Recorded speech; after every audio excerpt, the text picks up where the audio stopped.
All right, we were looking at the Imperial Garden and we looked at the Imperial Garden from the Ming and Qing dynasty within the city of Beijing. And now let's focus on the most famous Imperial Garden. That is, popularly known as the Summer Palace. So today, if you visit Beijing, you probably will go to, if there are only two places that you are going to visit, probably you will visit the Forbidden City and then the Summer Palace. So Summer Palace refer to, in fact, one of the many summer palaces for the imperial families. And the best survived is known as Yiheyuan. So Yiheyuan, it was renamed as Yiheyuan only in the early 20th century by the Empress Dowager Cixi. Before that, it was known as Qingyuan. The location of Qingyuan or Yiheyuan used to be, a popular kind of place for escaping the summer heat for those, for the royalty and for the elite families in the city of Beijing, long before the Ming Dynasty, before the city was, was founded as the capital, imperial capital for the Ming court.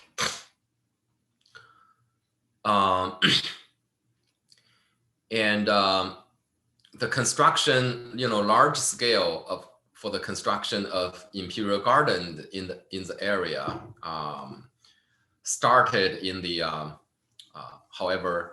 started in the Qing Dynasty when the Manchus conquered Beijing. And the location was first created to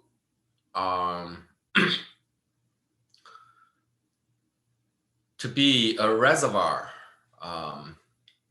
so that the water, the spring water from the mountain area that were used to feed the elite family in the city of Beijing, the drinking water for the elite, and including the imperial court, imperial family, was the spring water from the mountain area in the northwestern suburb of Beijing. While the common folks, they use the well water, the rich and the powerful drink spring water. So in order to bring those water into the city of Beijing, a water system was created and carefully protected. And that water system for drinking water include the lake that eventually became known as Yiheyuan. This huge lake for the garden was originally a large reservoir. So in the Qing Dynasty, the Qing emperor started to build a garden enclose the area, protect the water, drinking water source. At the same time, created a garden around that area. So the project started as early as late 17th century, but the majority of the buildings and the landscaping was completed in the 18th century, especially under Emperor Qianlong. So the Qianlong Emperor, who ruled China for 60 years, more than 60 years actually. He, after he abdicated, he continued to rule as the Emperor Emeritus. So he ruled China for roughly 63 years, and he completed many imperial projects, including the Summer Palace. He named it Qingyi Yuan in the 18th century. So that is the history of this Summer Palace. Like all the other imperial palaces, imperial gardens, the garden was large.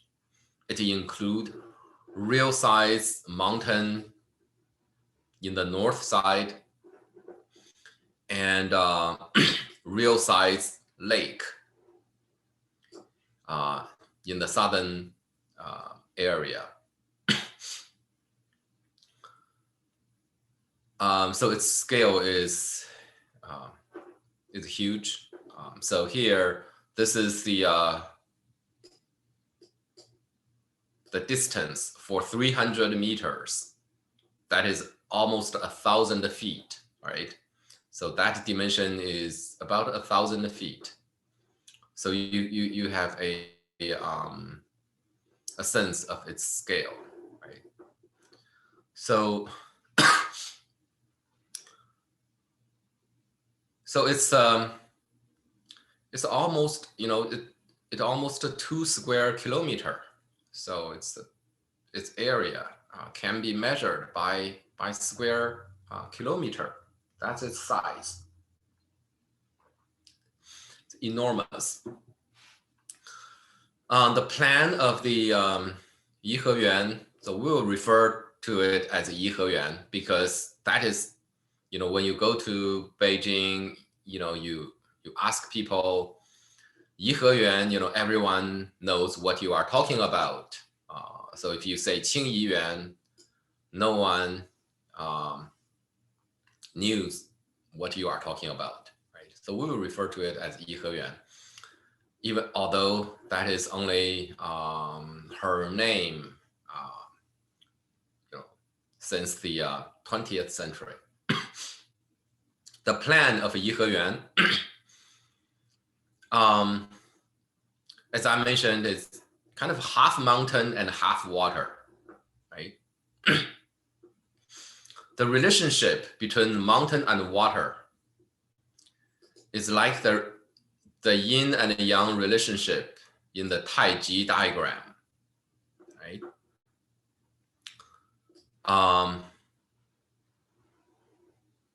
So if we consider mountain as yang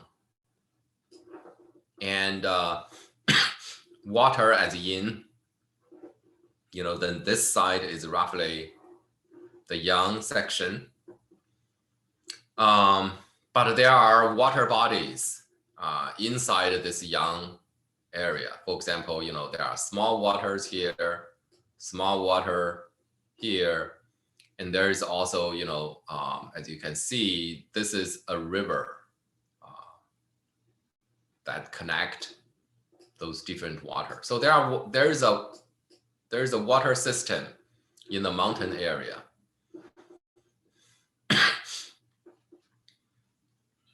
And also, just like in the Taiji diagram, there is a yang aspect in the yin area. So in the plan of the Yiheyuan, there are islands within the large body of water. All right, so we consider this water as the yin area.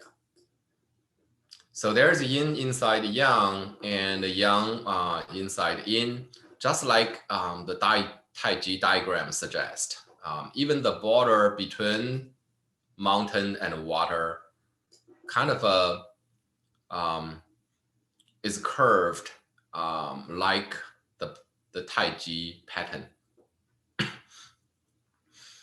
Taiji diagram can be considered as the prototype representing the relationship between land and water surfaces in all Chinese garden, right? Not only in the Yiheyuan, but also in those private garden. Like this is the plan of Zhuozhengyuan that we looked at in the private garden section as well. So they all have that kind of a yin and yang relationship regarding the elements of water and the mountain in the garden design. And the two opposite elements are integrated and mutually connected, mutually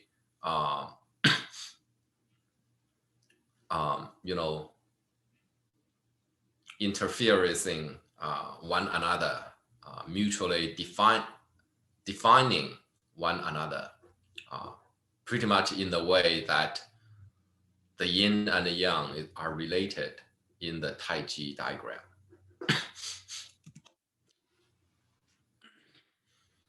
The contrast between the Imperial Garden and the Imperial Palace can't be greater, right?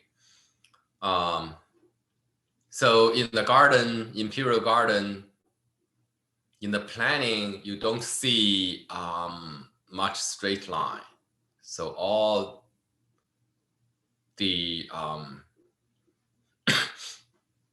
the borders are curved and zigzagged, and there's no dominating axis connecting all different parts of the garden. You don't have that general kind of a overruling axis as in the Forbidden City. So they represent different ideals, while the Forbidden City represent the Confucian ideal of order, authority, and hierarchy, and those ritual formality. The Yiheyuan represent the Taoist ideals that celebrate nature and celebrate the connectivity or interconnectedness of everything, in the universe. So they represent the two major thoughts that had defined much characters of the traditional Chinese society. So this is the the view you get on site. It really gives you a sense of those connectivity between the land and the water area. So that kind of give you an image, pretty much like what is depicted in that supreme symbol of the Taiji diagram.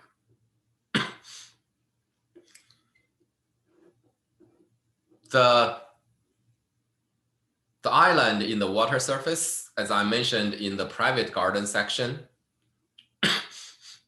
always refer to that Taoist immortal lands, known as the three islands of Penglai in East Sea. And those islands are collectively known as the Penglai Immortal Isles, referred to that. That's the kind of a Tao in the Taoist mythology. And here in Yiheyuan, there are precisely three islands, unmistakably kind of referring to that Taoist mythology.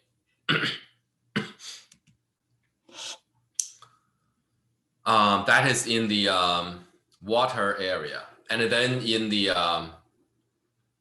the mountain area, as I mentioned before, there are small waters in the mountain area. So there are water inlands in those parts. This is a picture of that water surface in the back mountain area. And this is the scale of the Imperial Garden. If it is in a private garden, this water is already a huge water. But in the Imperial Garden, it was just that tiny little line in the back. So this is a picture taken along that river that is connecting the two sides of the lake. So today, if you tour the Summer Palace, you can actually take a ferry, that would tour the entire river in the back mountain area, come back to the lake, and then visit that island, and then go back. You can go through a loop. So this water body is in that narrow area. And that should also give you a good sense about the scale of the Imperial Garden. So it's truly enormous. And this is the front, so-called front lake. They call this back lake. We call that narrow water, the back lake, and the large water body, the front lake. So we are somewhere in the water and looking at that mountain, north mountain direction. While there's no dominating horizontal axis connecting different parts of the garden, there is a vertical axis in Imperial Garden. And that vertical axis for Yiheyuan is the Foxiangge, this building.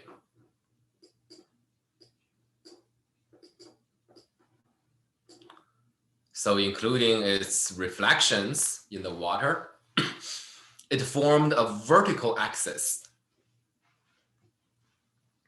While this vertical axis cannot be observed in the plan of the garden, it offered a visual reference for travelers inside the park-sized garden.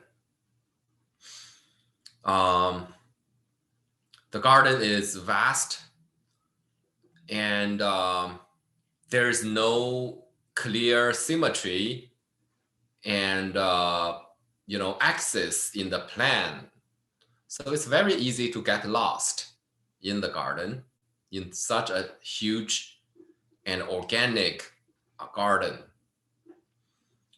However, that vertical axis offered a reference wherever you are in the garden, you can always see it, right? Because of its height. You can always see it. Well, not every corner, but for most part of the garden, that building is always visible. So you can use that as a reference to locate yourself. So you know where you are by looking at, that visible vertical axis. And it's such a nice picture. So let me just erase that ugly.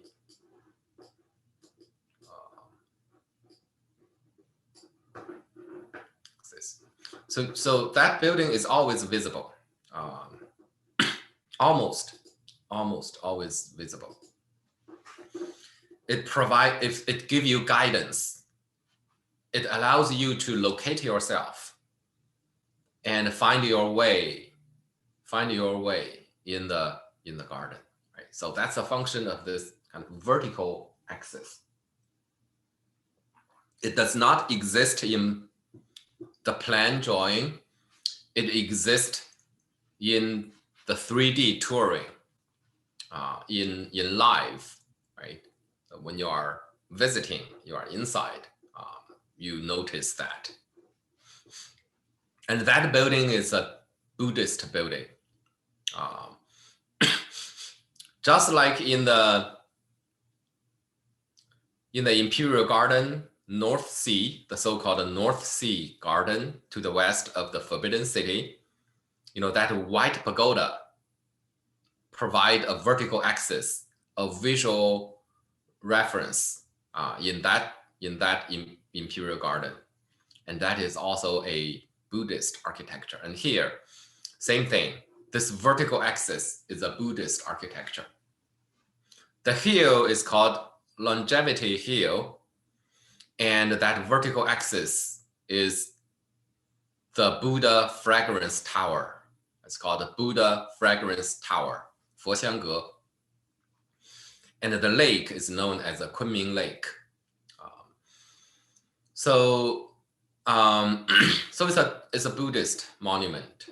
The building in the back of this vertical axis is also a Buddhist building. So basically, dominating the slope in the central, most prominent section, is a Buddhist section.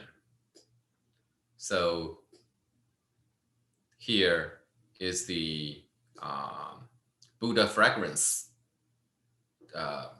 Tower complex, right? So with the tower here, another building to its back, and on the northern slope. So this is the ridge of the Longevity Hill. Along the northern slope, there is another Buddhist complex, and that one was in Tibetan Buddhist style, and the southern one facing the lake is in Chinese Buddhist style. Right? So the Manchu rulers were, their personal religion was Tibetan Buddhism, but like all the previous rulers in the Ming and the Qing dynasty, the Manchu rulers of the Qing dynasty also sponsored and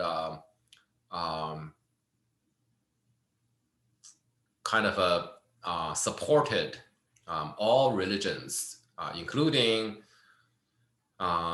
Buddhism, whether it is Tibetan, Chinese, or the southern Theravada Buddhist tradition. They support all of them, and they also support Taoism and Islam, and Christianity as well.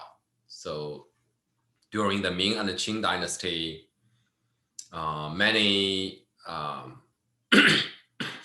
Christian church were also constructed in the city of Beijing. By the time of the Qianlong Emperor, there were 5 major Christian churches in Beijing, including the so-called North Church, the South Church, the East Church, and the West Church. 4 kind of major Christian church arranged kind of almost according to Confucian ritual, North, South, East, and West. So all religions were supported, but Buddhism enjoyed a elevated status for the Manchu emperor. So dominating the central area of the mountain are Buddhist architecture. So this is a close-up view of this Foxiangge Buddha fragrance tower, right? It's located there. Huge staircases allows you to climb all the way up to the top, from which you can get a panoramic view of both the lake and the mountain area. So it's the, when it is so high to be visible from every corner of the garden, once you get there, you can have a good look of every corner of the garden as well, right? So, the gaze are reciprocal. So visible, it also has good vision, good observing vision. So up there, we get up there, you get a view like this. Right? Look down, looking at the courtyards spreading under your feet, and then the lake in the distance, creating that kind of a Taiji relationship in terms of the water and mountain relationship. So each individual architectural complex does have a axis. For example, here in this Buddhist complex, it has its own axis. However, the whole garden as a whole does not have a dominating horizontal axis. That comprehensive axis was deliberately avoided. For example, the Chinese Buddhist complex has its own axis. The Tibetan Buddhist complex has its own axis, and the 2 axes are not overlapping. If they overlap, then you do created a comprehensive axis for the whole garden.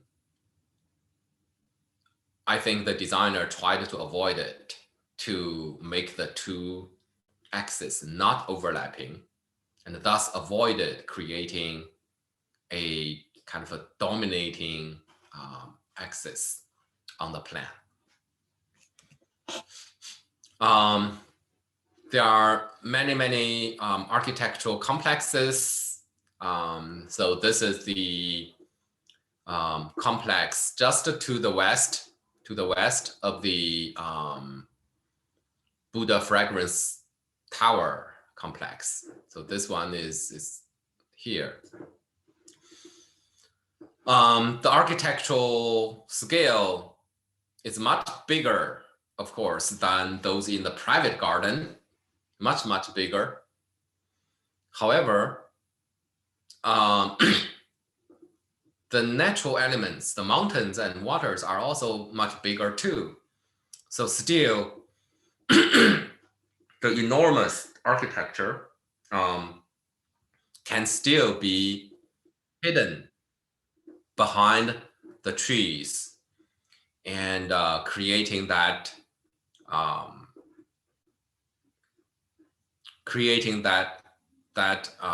harmonious relationship between architecture and nature.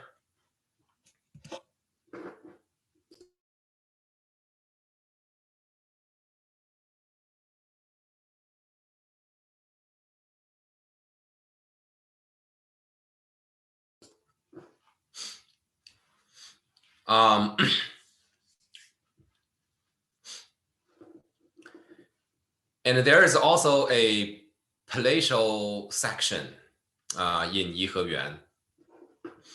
That palatial section is in the eastern area. So this area is like the court inside the garden.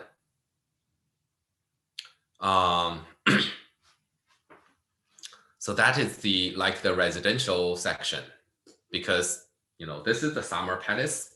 The emperor come here to enjoy the summer, and while being in the summer palace, they still need to take care of the empire. So that's their court, including residence, including those meeting hall and ceremonial halls. Also, like in the private garden, there is a touring path in the Imperial Garden connecting those major scenery areas. And that touring path were defined by those paved roads, corridors, bridges, etc. So this is part of that touring passage. And in this case, we have a long corridor. That long corridor connect the court section,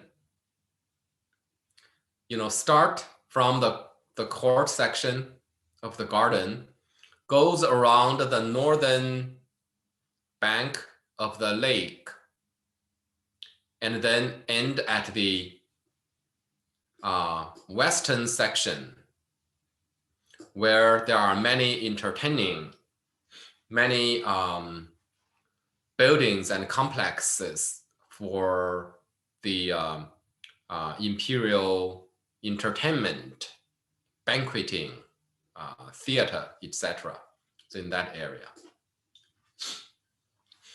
This corridor is so long. The popular reference has it that it has 999 bays. So this is one bay, right? It's not exactly, right? Not exactly, but since the number 9 is associated with the Chinese emperor, so the popular saying would call it 999 bay.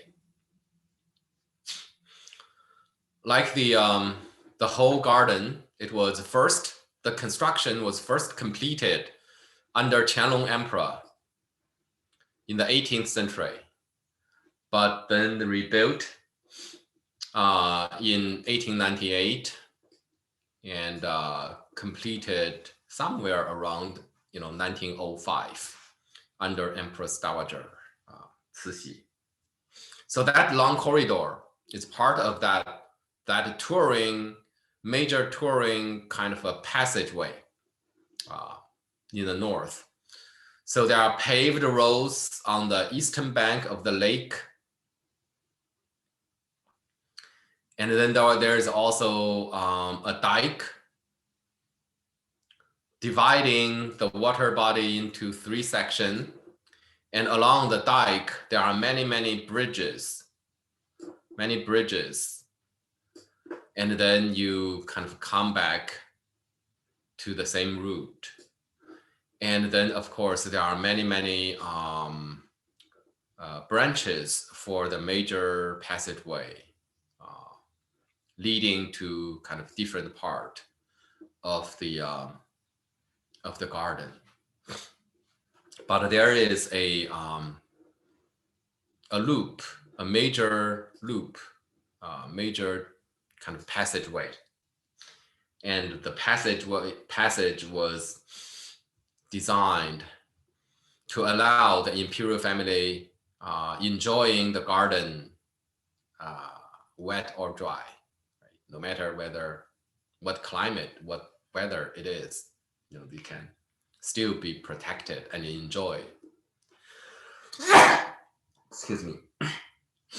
Enjoy the sceneries. A picture inside the corridor.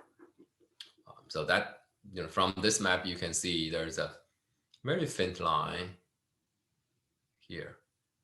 That is a long corridor. So we are looking at a section of it. It almost seems endless, traveling inside it. And along the corridor, there are kind of small buildings dotting the long corridor, where you get those frames that helps to create a live picture on both sides of the corridor.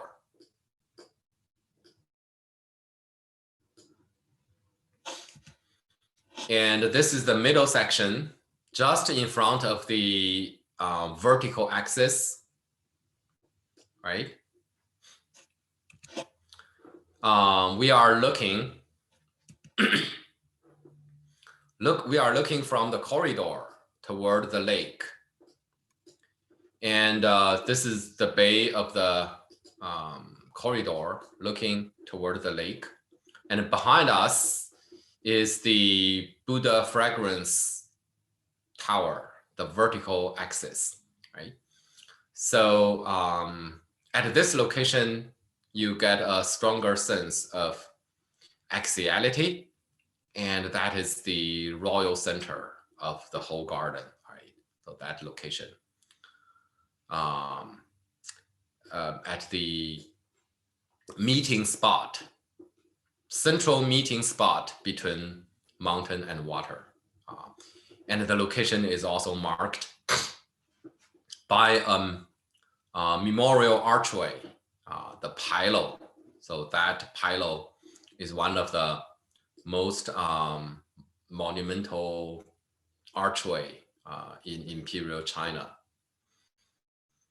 It has 3 bays, and it also has 7 roofs, right? Seven roofs and 3 bays. So Imperial Garden do have more colors, right? So this is another difference between the Imperial Garden and private garden. Here, golden color for the roof and red color for the columns, which is very different from the kind of black, white, and gray color in the private garden. So here, looking from the mountain and looking toward that island, and the island was connected with the land by a 17 arched bridge. That is, that bridge has 17 arches. So so here we are along the northern corridor and looking toward the distant mountain toward that direction. And the bays and windows for buildings along that corridor helped to frame a picture. And so in this picture, we are looking at one of the many, many bridges along the dike. That dike dividing the two water surfaces. And as I mentioned, along that dike, there are many, many bridges, and this is one of them. The scale and the style of the bridges are all different. And we are also looking at a pagoda, and that pagoda is outside the Imperial Garden Yiheyuan, right? So we call that view borrowing, right? In private garden, we looked at one example of view borrowing, and here we have an example in the Imperial Garden. That's also view borrowing. And also like in the private garden, so here the space had many, many layers.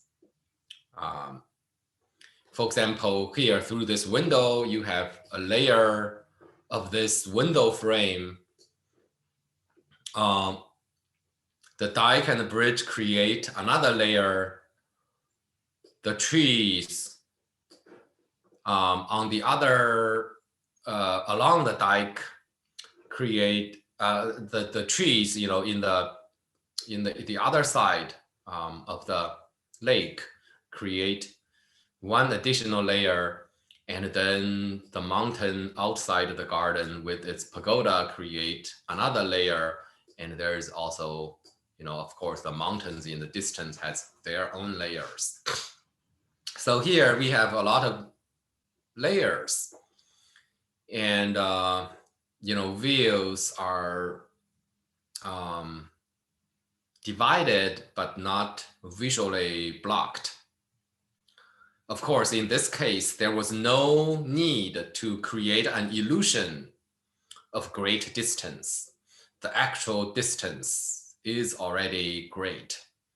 So those layers are mostly for visual richness, not necessarily for creating an illusion of big from something small, because here nothing is small, everything is big. Let me erase that so you can have a good look at that view here.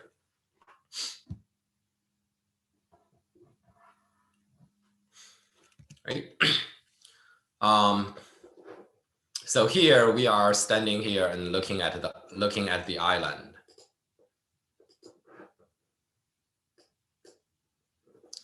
And that is the 17 arched bridge, bridging the island and the bank of the lake. This is another bridge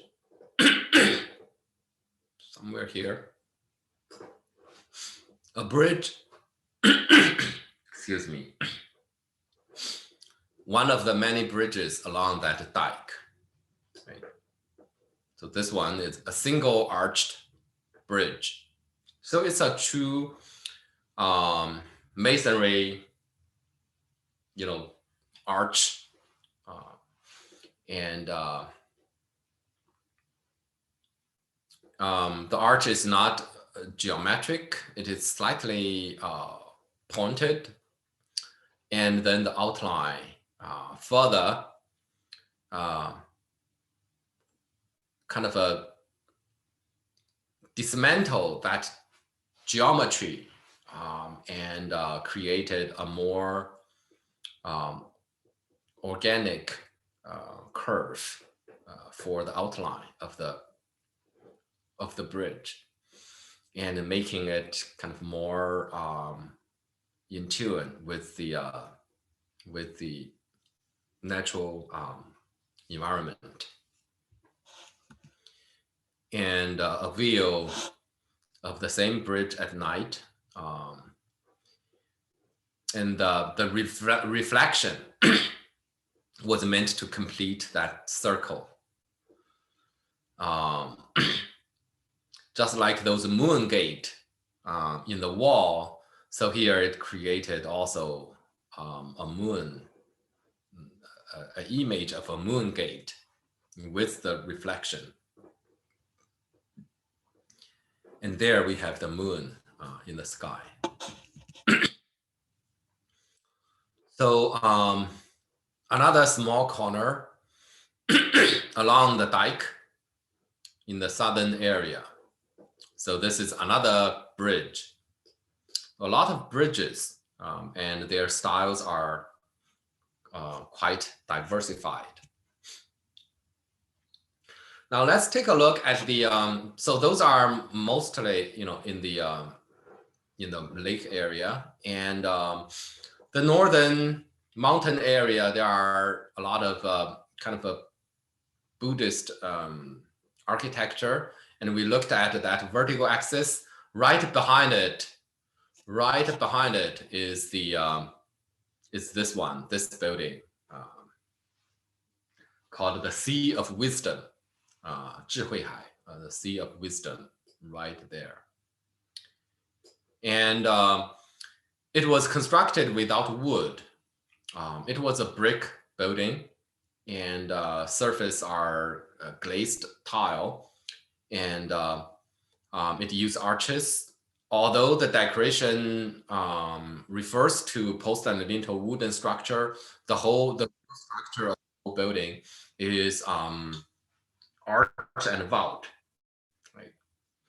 So in Chinese, it's called the beamless building. The Chinese call those pure masonry building beamless building, 无梁殿.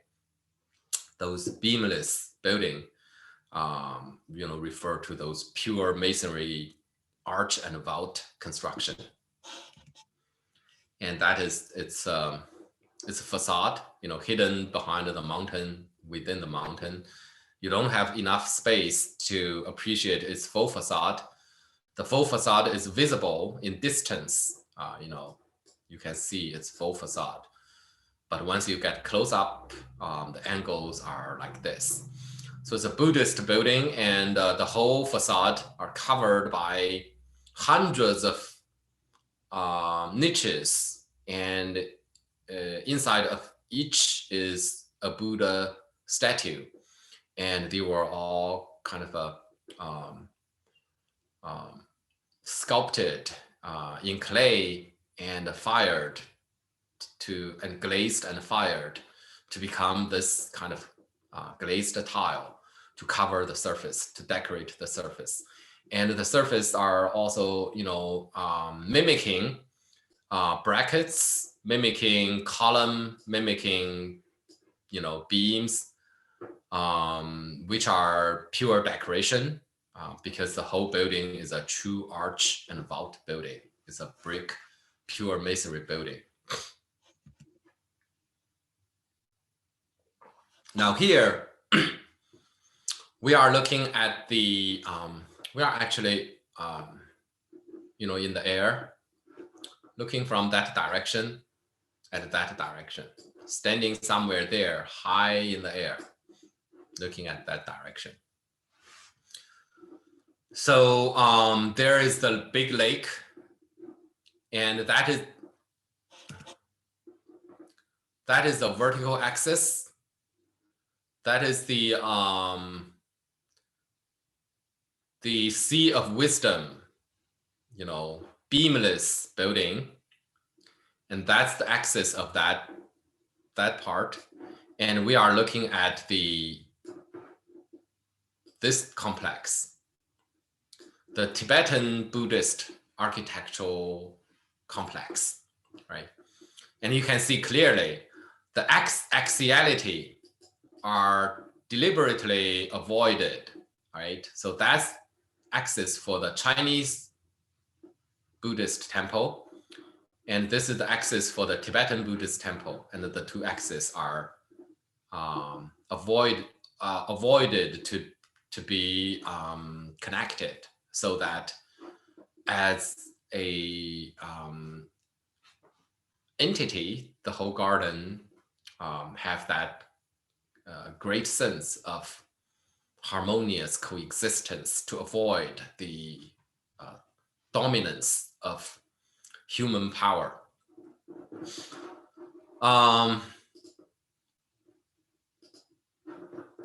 So we will look at Tibetan Buddhist architecture and the Sino-Tibetan style architecture in some detail, but this is a example in the Imperial Garden, right? It's Tibetan in style because you can see that kind of multi-story building featuring high wall. It's not a traditional Chinese in style, it's Tibetan in style. And also those solid walls, solid wall, and trapezoidal wall are Tibetan. And the pagodas are also in Tibetan style, you can see that, right? Tibetan style pagoda, combined with Chinese roof. So the style would be referred to as the Sino-Tibetan style, because there's a, it's kind of a combination of Chinese and Tibetan style. Like what the style was initiated in the Yuan dynasty under the Mongol rulers, when the Tibetan style and Chinese style were for the first time kind of integrated in one complexes. And that style continued in the following Ming, and especially in the Qing dynasty. So from the bottom, looking up,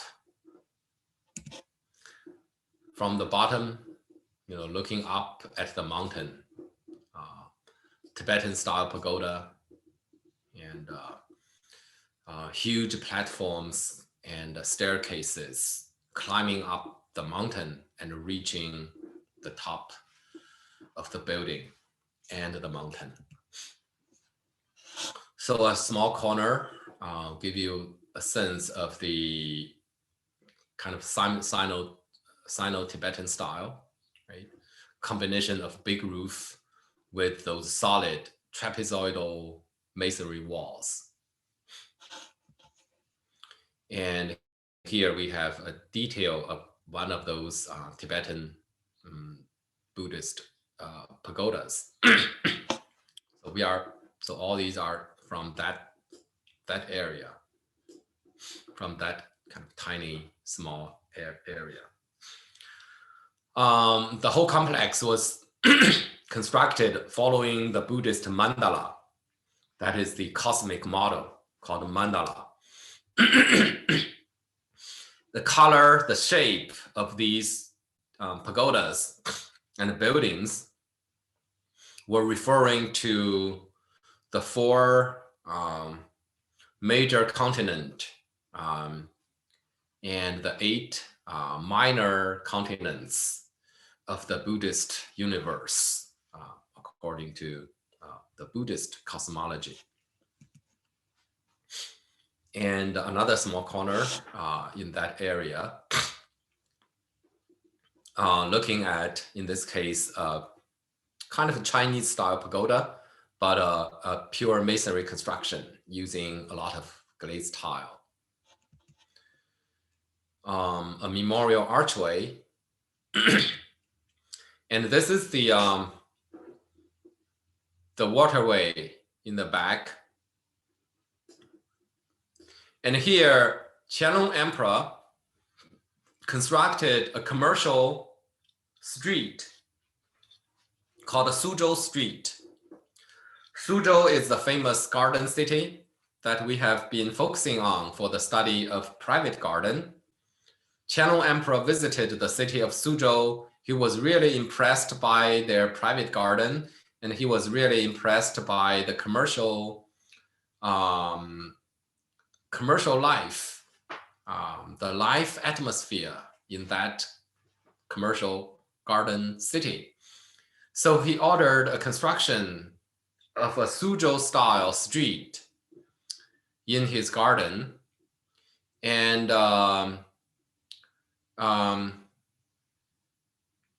he also ordered the eunuchs and the court ladies to dress up like commoners, like merchant, and to run the shops and to sell things in that street for the entertainment of the imperial family, right? So of course they were not really doing business, because no one other than the imperial family and their immediate servant were allowed to enter this garden. So it's all like for the entertainment of the imperial family, but it's a commercial street. So the emperor, basically the idea of copying whatever they are interested in their garden, including, you know, a full-size street. And the street is like the street in Suzhou, because the city of Suzhou, as I mentioned earlier, Suzhou is known as the Oriental Venice, right? So the waterway and the boat was the major communication, major transportation in the city of Suzhou. So here, obviously, you know, we have the street, but the river, the waterway itself is the main kind of transportation venue, right? So the emperor would travel along this street in boat, and then, you know, the servants, eunuchs, and court ladies would create a live picture of Suzhou Street, pretending doing business, pretending buying and selling on the street for the entertainment of the emperor. So that's the scale, and that's the idea behind the imperial garden. Quite different from the private garden in terms of their ideology, in terms of their motivation for the creation of these gardens, even though they have a lot of connection in terms of formal and spatial design. And the emperor had the power and wealth to copy a full-size private garden in their garden.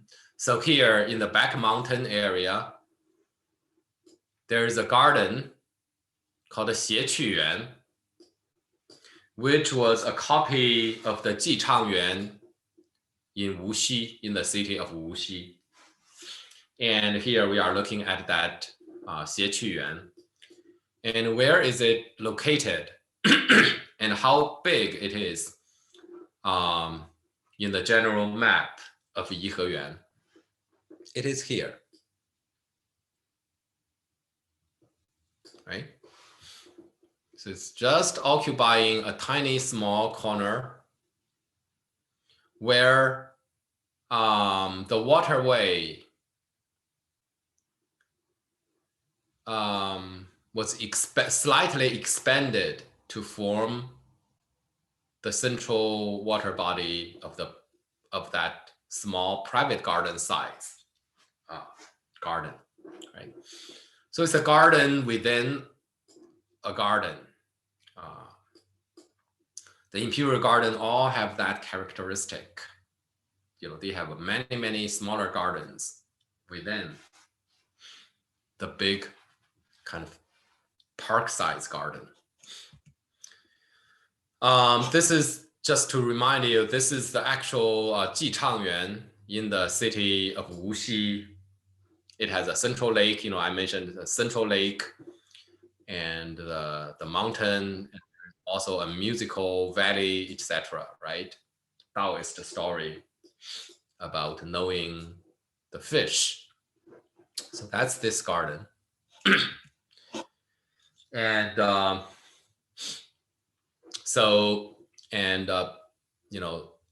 the top, that is the Xie in the Summer Palace.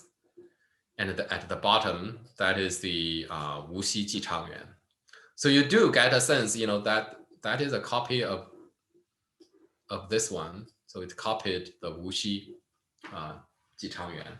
Right? Emperor Qianlong stayed in Jichang when he was touring the south. So he ordered a copy of that garden in his imperial garden.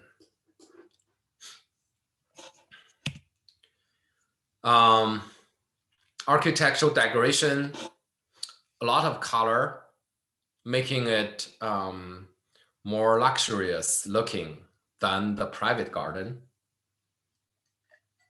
However, the garden is for the enjoyment, not for displaying power. So there is no dragon, no phoenix in the architectural painting. So you don't see dragon and phoenix, the imperial symbol. The main themes for the decoration are birds, flowers, landscape, folklores, fairy tales, etc. So those are the major decorative theme. Windows performing the same function as in private garden for framing beautiful pictures. So for example, along that wall inside the corridor, there are windows of all kinds of shapes from which you can get a beautiful view of the, the lake area. And that is a view you can get from one of those windows. Right?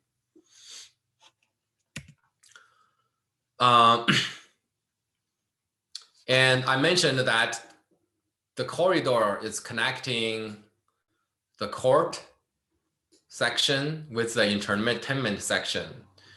One of the entertainment building is an artificial boat. So this is the stone boat. It is a building constructed in the boat shape. And it is for the entertainment of the imperial family.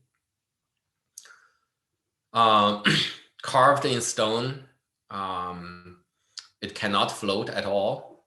Although it mimics every detail of a boat, it is solidly landed at the floor of the lake. It is a symbol of the fall of imperial China. The same time when this building was being constructed, China was defeated by the real Western warships and allied forces during the Opium Wars and after the Boxer Rebellion. But in the Imperial Garden, a fake stone ship for pleasure of the Empress Dowager was constructed. And the boat was constructed with Western architectural element in its detail. So for me, that building is a symbol for the end of traditional Chinese architecture. And again, my modern Chinese architecture course will start at this point, late 19th century. Just like the Western building in the Yuanmingyuan Garden. So this would be the starting point for the narrative of modern Chinese architecture. Now, in Beijing, there are more kind of imperial garden left from the Qing dynasty. And there's another city called Chengdu, just slightly to the north of Beijing, not very far from Beijing. However, Beijing is inside the Great Wall. And that city of Chengdu is to the north of the Great Wall. So even though they are not very far from each other, one is outside the pass, another is inside the pass. That's a Chinese term referring to the nomadic area to the north of the Great Wall and the agrarian settled life to the south of the Great Wall. 关外, 关内. So Beijing belongs to 关内, and Chengdu belongs to 关外. So there is a outside the pass. Chengdu has one of the most famous imperial garden as well, right? The city of Chengdu.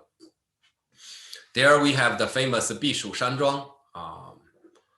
Literally, Shuishan Yu means the mountain village for escaping summer heat, right? So this is also the place where the Manchu emperor would come here to during the summertime. And this garden is outside the Great Wall, and it has another political task to shoulder. It has a political purpose for the construction of this royal garden. So occasionally, the Manchu emperor would come to Chengdu and stay in the Shuishan Yu, the mountain village, and so that those regional vassal rulers from Mongolia, from Tibet, and from the Muslim Uyghur area, from Manchuria, would come here to meet the Manchu emperor. All right, so this is the garden, especially for the Manchu ruler to claim a connection with their homeland of Manchuria. So because officially north of the Great Wall, Manchuria started. That area is considered, Manchuria, Mongolia, Chinese Turkestan, and Tibet. And here we have China, right? So these are the 5 major big cultural divisions within the Manchu Qing Empire. And the Manchu emperor claimed to be the ruler of all those areas. So that would be the place for the emperor to make that claim, to meet the dukes, to meet the dukes from the Mongolian region, to meet the Dalai Lama from Tibet. So that would happen not in the city of Beijing, but in the city of Chengdu. And the place where that take place is Shuishan Yu. It's this royal garden, right? So Shuishan Yu, like Yiheyuan, it also has a mountain. It has a lake. It also has a court area. So that is a court because the emperor lived here for a few months. and he needs to have business, have court hearing. So there are three major areas in the Bishu Shanzhuang. The court area, this part is referred to as the plain area, the flat land where there are water bodies and, prairie, grassland. And then there is a mountain area. The mountain area is the majority, and the whole area is enclosed by wall. Same as the Summer Palace Yiheyuan, it's all enclosed by wall. And at Chengdu, to accommodate those visiting vassal rulers from Mongolia, Tibet, Chinese Turkestan, and Manchuria, religious buildings of various religions were constructed in the surrounding mountain areas. There are Tibetan style Buddhist temple. There is a mosque. There are Chinese style Buddhist temple, etc. So that when those visiting, for example, when Dalai Lama come here to meet the emperor, he would stay in that complex. And when the Panchen Lama, which is the second most important living Buddha lineage, second only to Dalai Lama, so he would stay in that building.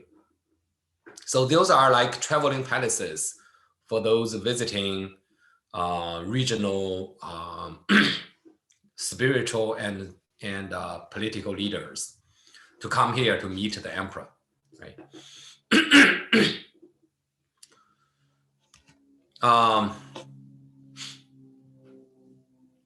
The building were inscribed with inscriptions in different languages. For example, for this building,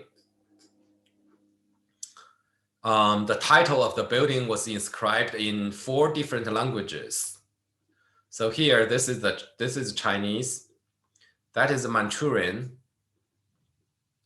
that is Mongolian, and that is Tibetan, right? So the same title were written in 4 different languages because this is the place where all those languages are needed.